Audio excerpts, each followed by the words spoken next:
প্রিয় বন্ধুরা, আগে আমাদের পশ্চিমবঙ্গ তথা ভারতবর্ষ প্রসিদ্ধ ছিল এবং বিখ্যাত ছিল এই বলেই যে আমাদের দেশে মহাপুরুষের, জ্ঞানী, বিজ্ঞানী লোকেদের কোনো অভাব ছিল না। বিখ্যাত বিখ্যাত প্রখ্যাত বিজ্ঞানী, লেখক, তার সঙ্গে বিভিন্ন প্রকার নামি দামি ব্যক্তিত্বের এই পশ্চিমবঙ্গে তথা ভারতবর্ষে জন্মগ্রহণ করার ফলে পৃথিবীতে সর্বশ্রেষ্ঠ ছিল আমাদের এই ভারতবর্ষ।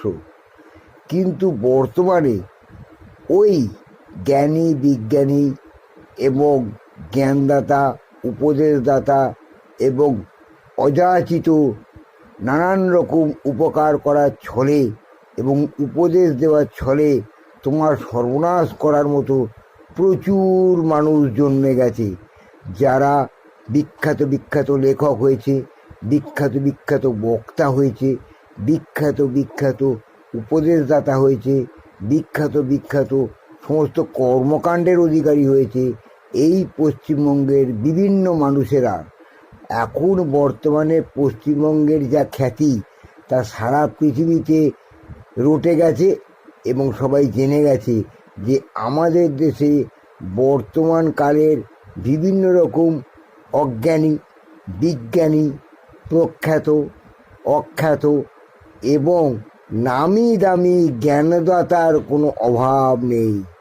তাই পৃথিবীর সমস্ত দেশ পশ্চিমবঙ্গকে খুব সমীহ করে চলে, খুব ভয় করে চলে। কারণ একমাত্র পৃথিবীর মধ্যে এই দেশই আছে যে দেশে কোনো জ্ঞানের অভাব নেই, বিজ্ঞানীর অভাব নেই, লেখকের অভাব নেই এবং মাতালের অভাব নেই। সেই জন্যই আমাদের দেশ এখন এই কতগুলো কারণ এবং ব্যক্তিত্বের জন্যই বিখ্যাত হয়ে পড়ছে ধীরে ধীরে, যেগুলো আমাদের দেশে আস্তে আস্তে খুবই ছড়িয়ে পড়েছে। তাই বলি কি বন্ধুরা, আমাদের দেশের এইসব বিখ্যাত মানুষদের বর্তমানে যেগুলো বিখ্যাত হয়েছে তাদের কথাই বলছি, তাদের দিকে না তাকিয়ে তুমি একটু সুখ্যাতি অর্জন করার চেষ্টা করো না। ভালোভাবে লেখাপড়া করে সমাজে 10 জনের একজন হয়ে একটু ভালোভাবে দিন যাপন করার চেষ্টা করো না। নিজেকে প্রতিষ্ঠা করো, নিজের কোয়ালিটিটাকে বাড়াও, সবাইকে জানাও যে আমিও পারি। দেখবে তোমার জন্যেই আমাদের এই পশ্চিমবঙ্গ তথা ভারতবর্ষ গৌরবান্বিত হবে এবং পৃথিবী বিখ্যাত আমাদের দেশই হবে। বুঝলে বন্ধু?